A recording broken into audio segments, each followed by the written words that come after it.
Sa ngalan ni Jesus. Kalasin mo. Sige. Kakalasin mo hindi. Tanggalin mo. Huwag ka na magmangmangan dyan. Nasa loob ka ng katawan niya. Tanggalin mo. Anong nilalang ka? Espiritu ka ba? Kalasin mo. Kalas. Ngayon, makikipag-usap ka na. Sige, kalasin mo. Sige. Papasok sa loob ng katawan niya, hindi? Sige, kalas. Kalasin mo muna yung nilagay mo sa loob ng katawan niya. Pag hindi, dudurugin kita ng maniwala ka sa akin. Dudurugin kita sa loob ng katawan niya. Ayaw mo ko kausapin sa palito ha. Ngayon, itataas ko ang kuryente. Kalasin mo. Yeah. Anong ginawa ng taong nito? Bakit mo siya pinipigyan ng pinsala? Kalasin mo! Tapon mo lahat. Alam ko, nasa loob ka ng katawan niya. Hindi umubra sa'yo yung palito na sa daliri niya. At talong hindi umubra sa'yo yung papel. Ito. Mahiwagang sandata to. Stick lang to. Okay, kalasin mo. Okay. Diba sabi ko sa'yo, nandiyan ka sa loob ng katawan niya, hindi mo kumaliling lang. Sa palito, alam ko, narinig mo kung gagamitan kita ng sandata. Kaya proteksyonan mo buong katawan mo. Ngayon, gagamitan kita na hindi mo nautakan kita. Diba pinainom ko ang tubig ng taong nito para daluyin ko ang kuryente sa loob ng katawan mo. At lalagyan ko ito ng apoy. At lalagyan ko pa ito ng tubig para hindi ka makatakas. Sige, tanggal. Anong ginawa niya sa'yo? Bakit mo siya binigyan ng pinsala? Tao ka ba hindi? Sa ngalan ni Jesus. Tao ka hindi? Okay, kalasin mo. Buhay na tao hindi?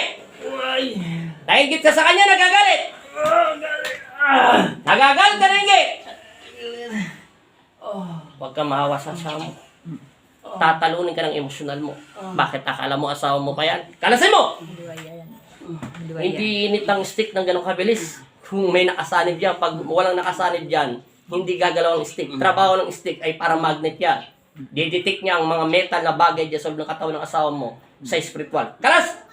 Huwag ka mag-alala. Di pa yung mamamatay. Nakita mo yung tubig na pinanong ko sa kanya? Yan ang magpoproteksyon sa kanyang katawan. Pagkagising ng asawa mo, wala na siya sakit sa araw na ito. Kalas! Sa pangalan ni Jesus, kalas! Sige, babalik ka pa sa loob ng katawan niya, hindi na? Yung totoo, espiritu ka o elemento o tao katagang buhay. Pipigay kita sa loob ng katawan niya. Bibilangan kita ng 3. 1. Tao ka hindi. 2. Wala na itong tanong-tanong. Susugatan ko ang iyong kaluluwa sa loob ng kaluluwa niya. Tao ka hindi? Hindi. Di ba? Kala ko ba magsisinungaling ka? Kalasin mo. Anong tawag sa'yo? Anong elemento at espiritu ka? Espiritu. Anong espiritu? Anong tawag sa'yo?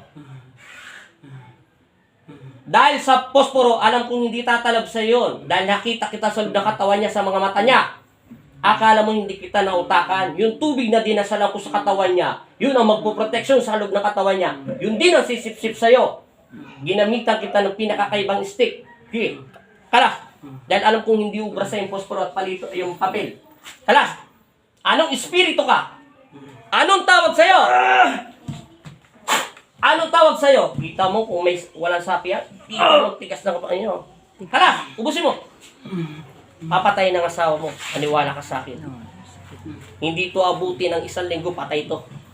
Maniwala ka sa akin. Minsan ko na ito sinabi sa kapatid niya. Kalasin mo! Bakit mo siya binigyan ng sakit? Makikipag-usap ka, dudurugin kita na mas manuwalhati sa loob ng katawan niya. Sa pamamagitan ng pagsambit ko sa inyong pangalan, Panginoong Isus, amang Nazareno, tinatawag ko ang bato sa aking puso. Painitin ang aking 3 daliri. Kakalasin mo hindi. Kakalasin mo hindi. 3 bato sa sibat ng puso niyo. Kakalasin mo hindi. O, kalasin mo. Okay. Pag hindi mo kinalasin, paliliyabing kita ng todo.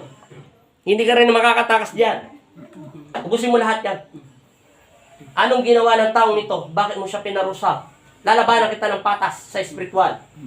Anong ginawa niya? Anong sinira niya sa iyo? May ginawa ba siya? Wala. Sa ngalan ni Jesus. Anong ginawa niya? Papatay ng asawa mo. Sakit ng katawan. Sakit ng katawan. Kaya nga, bakit mo siya binigyan ng sakit ng katawan? Anong ginawa niya? Sa pangalan ng aking ama na si Jesucristo. Ano? Anong ginawa niya? Meron ba siyang ginawa? Wala. Sumagot ka. Ano? Sa pangalan ni Yesu Kristo. Anong ginawa niya? Sige, lumaban ka kung gusto mong lumaban. Alam kong papatayin mo siya. Kalasin mo yung nilagay mo sa kanya. Tinatanong kita, lalabanan kita ng patas. Anong ginawa niya sa'yo? Bakit mo siya binigyan ng sakit na matindi sa loob ng tiyan niya? Anong ginawa niya? Ayaw mo pa rin magsalita? Tatapusin na kita. Wala na itong tanong-tanong. Papakawalan kita. Anong ginawa ng taong ito sa'yo? Bakit matindi ang galit mo sa kanya? Ayaw mo talaga magsalita? Hindi ko alam. Okay, kalasin mo. Bakit ka nasa loob ng katawan niya? Kailan ka pa sa loob ng katawan niya? Matagal na. Gano'ng katagal? Hindi ko matandaan. Bakit ka naninirahan sa buhay na tao? Sino nag-utos sa'yo na pumasok sa loob ng katawan niya? Puso mo lang. Puso mo lang pumasok? Bakit ka pumasok? Anong kahinaan ng kanyang kaluluwa? Bakit hindi ba ito tumatawag sa aking ama? Tumatawag. Oh, umalis ka dyan. Pero bago ka umalis, kalasin mo lahat. Ubusin mo. Ayusin mo yung katawan lupa niya. Isunod mo. Isusunod mo yung katawan niya? Hindi. Okay. Ubusin mo lahat ng sakit. Matagal na siya sa loob ng katawan. Hindi lang to kahapon. Pabalik-balik. Pabalik-balik lang to. Sakit niya. Mamamatay ang asawa, maniwala ka sa akin. Minsan ko na sinabihan ng pasyente ko nangyari. Oo. Hanggang hindi ko makalas ang demonyo sa loob ng katawan ng tao, pag-aari niya to. Kailan ba pala? Kalasin mo sa pangalan ni Jesus. Oh, ubusin mo lahat. Kalasin mo. Ubusin mo. Simula ulo. Malaula. Simula ulo. Ang mais ka ng upo. Ayusin mo yung katawan niya. Sundin mo. Pag hindi mo sinunod ang katawan niya, okay. Linisin mo. Simula ulo. Tiyan. Diyan. Balikat. Balik. Ayusin mo. Idikit mo yung mga kamay niya. Ay yung kamay mo sa loob ng katawan niya para masipsip yung sakit. Itapon. Huwag ka na babalik dito. Masamang espiritu. Naintindihan mo? Ba't sinasabi mong buhay na tao ka? Kung buhay na tao ka, alam ko na. Kalasin mo lahat. Hanggang balakang. Bilisan mo! Kilala mo ba si Kristo? Oo. May takot ka sa Kanya? Oo. Sige, kung may takot ka sa aking Ama, kalasin mo lahat yan. Kita mo kung galing to sa mga mabababang ano pa lang, maniwala ka sa akin, hindi to mahuli. Kita mo, kinabitan ko ng posporo, hindi siya umubra. Kalas! Malakas yung kain. Napakalakas nito. Kaya na siyang patayin ito. Yung tindi ng sakit ng sikmura niya, hindi karaniwan to. Umakit na lahat ng sakit niya sa spiritual. Pwede na itong mamatay sa linggo hanggang hindi, ewan ko lang, kung abutin pa siya ng isang buwan. Papayat to at hindi na ito magkakaroon ng panlasa. Pumayat ngayon. Hindi Bilisan mo! Hindi man ganyang katawan niya. Kaya may ayayat. Kalas, hindi mo napansin mukha ng asawa mo, nagbabago na. Namumula na yung mga labi niya. Pero pa wala na! Wala na. Linisin mo, para makasigurado ako. Ididetect ko kay magnetiko. Pasintabi sa'yo, magnetiko. Pasukin ang kanyang kaluluwa. At tingnan mo pa, ituro mo sa akin kung meron pa natitira. Saan mo? Wala na. Kita mo, wala na. Oh. Kanina, ginagalaw ko lang yung stick, di ba? Oh. Titingnan natin sa physical niyang katawan. Meron pa, kala sa physical. Kunti na pa. Ubusin. Simula ulo. Wala ulo. Simula ulo. Tenga. Balikat niya. Alam mo yung balikat ng tao, di ba? Sige. Braso. Kabilaan. Tapon. Sa lupa. Ilalim ng kilikili daw. Okay. Kabilaan. Tiyan. Okay. Tapon maigi. Ayusin daw ang pagtapon. Tapon. Sa likuran niya. Kung ganito ang kalaban mo, hindi ka dapat magbiro dito. Ito ay masamang espiritu. Nakatira to doon sa mga likod siguro ng bahay nyo. Matagal na to sa kanya. Pwede pa pumayat eh. Dati Isipin mo yung posporo hindi umubra sa kanya. Pero sasabihin nito wala tong sakit. Pero doon sa papel, hindi rin umubra. Kita mo sa stick, mild lang yung nilagay ko sa kanya, lumiyab. Nakita mo naman ang sinabi ko. Kung meron man talagang nananakit sa loob ng katawan ng taong ito, elemento man ba to espiritu, tinatawag ko to sa aking ama sa pamamagitan ng pagsambit ko sa kanyang pangalan. Narinig mo yung sinabi ko, di ba? Nilakasan ko na. Babalik ka pa sa loob ng katawan niya? Hindi na. Ha? Hindi na. Hindi ka na babalik? Hindi na. Isipin mo kung asawa mo yan. Ha? Ako ang dudurog sa loob ng katawan mo. Dahil ikaw ay walang kakwenta-kwentang kausap dahil hindi ka naman makikinig sa akin. Naintindihan mo? Ipikit mo yung mga mata niya. Kung hindi, dudurugin kita. Huwag mong pinsalain ang buong katawan niya. Palalayasin kita dyan. Sa ngalan ng Ama at ng Anak at Espiritu Santo, masamang espiritu, lumayas ka sa loob ng katawan ng taong ito. Patahimikin ito sa pangalan ni Jesus. Amen.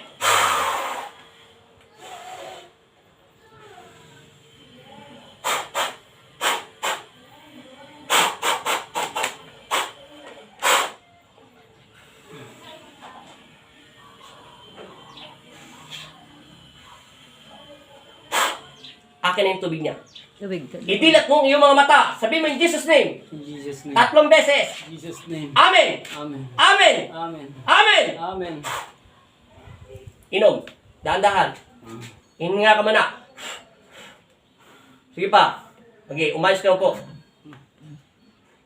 Mahid lang. Sandan mo yung katawan mo. Atas mo muna yung katawan mo. Huwag mong bibitawan yung stick dyan dahil may power yan. Anong kamay? Oh, isipin mo ano niya. Oh, di ba yung nakita mo? Dulot-dulo na. Di ba pantay na pantay na? Di ba kanina ganyan kahaba daliri mo? Isipin mo yung kalahati ng daliri mo, ganun kahaba. Di ibig sabihin, ganyan katindi na yung espiritu sa'yo. Pag lumagpas tayo ng kalahati, bigyan ka ng sakit. Tingnan mo yung tiyan mo. Kung masakit pa, huwag mo nitaas. Tignan mo na lang. Timid na eh. Nawala, di ba? Oo. Oh. Bumawas yung init na katawan. Painumin pa ng tubig. Kulang pa. Hindi tsaka maputla ka nandun. O ngayon, tingnan mo yung labi mo. Di ba pinicturean kita kanina? Tingnan mo yung mukha mo doon sa picture mo. Walang pula ang labi mo. O, sige, kahit kalati mong tubig kung kakayanin ng katawan mo. Para mabilis bumaba. Para pag napaihi ka, meron kang extra tubig sa katawan. Sabi ko, papatay na asawa mo. Sa tindi ng sakit na katawan niya kanina. Lupay-pay na siya kanina. Uy, Bago siya pumasok dito sa amin. Ibig sabihin, Inang-hina. pwede na siya 1 linggo. Pwede na hanggang 1 buwan na lang. Hanggang pumayat na yan. Hanggang wala na siya sugat na kalain. Ang kapatid mo ay kapatid niya rin pala. Yung sinabi ng Panginoon Kristo, galing yung sudyat ng Panginoon Kristo. Pag ito ay nawala sa araw na ito, 1 oras ay mamamatay siya. Pero namatay ang kapatid niyo, di ba? Mag-1 taon na pala siya sa itong July 11. Sumpa yun eh. Alam mo bakit ko nasabing sumpa? Yung kapatid mo ay nag-aral maggamot. Kaso yung pag-aaral niya ay hindi ito galing sa mabuting maggagamot. Okay lang sana kung namatay ako, katulad kung namatay ako, gusto ko kayong turuan para magtulong sa kapwa. Kaso yung nabigyan niya ay hindi naman galing sa mabuti. May kapalit. Nangyari, ang kapalit ay hindi niya natapos yung dasal, namatay siya. Dinala siya rito dahil yung papel, diba, ginagano ko lang yung papel sa paa niya, sumisigaw na siya, hindi niya kaya. Ngayon, yung sa kapatid mo, July 7 na ngayon. Kaya pala sinabi sa aking isipan at sabi utos sa Panginoon Kristo na siya ay 1 linggo hanggang 1 buwan na lang. Kaya, tinanggal ang sumpa sa inyo magkakapatid. Pag natapos, kung halimbawa, pero tapos na yun, kung siya ay namatay sa panahon yon at hindi siya nakarating dito at hindi natanggal yung sumpa, susunod ka. Oo, kasi yun ang sumpa. Kasi hindi niya tinapos. Kaya yung iba ayaw ko magturo maggamot kasi alam nila, mayroong pagsubok pag hindi nila nakayanan. Iba yung galing sa Diyos. Kasi yung espiritu tatanggalin.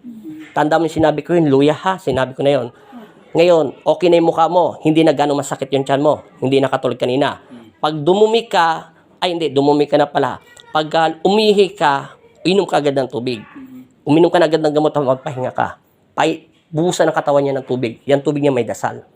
Hindi biro ang kalaban natin. Demonyo yun. Devil. Patawan lang. Kung gusto niya, kung kakayanin niya, mas bumaba na lagnat niya eh. Hindi na mainit eh. Hindi katulad kanina, yung kamay ko nandito lang sa ulo niya, lumiliyab sa sobrang init. Kung kaya niya, may tubig niya, magtiwala siya. Nagtiwala nga siya kanina na hindi siya na-epektuhan eh. Yung paa mo, walang sugat yan.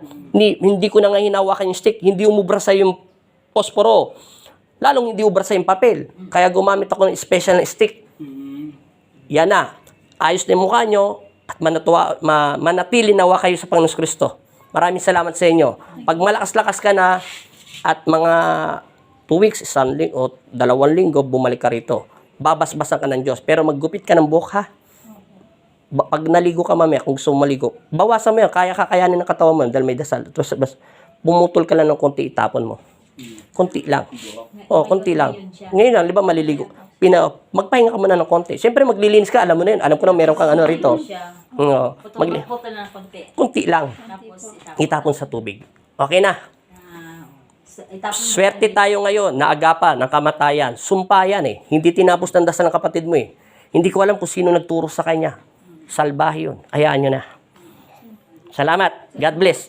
Mas maayos na yung mukha mo. Pulang-pula na. Nakakangiti ka na kanina. Kini-interview kita. Parang hindi ka mapintang gulay eh. Hindi siya makalakad eh. Oo, hindi siya makalakad. Okay na yan. Salamat ha. God bless po sa inyo, te. Pag bumalik kayo ng 2 linggo, babasbasan kita. Para kasi pausukan ka nyo. Para tuluyan na hindi ka nalapitan ng demonyo. Yung demonyo, tinapon na ng Panginoon Kristo. Okay na yan. Salamat. Thank you ha. Thank you.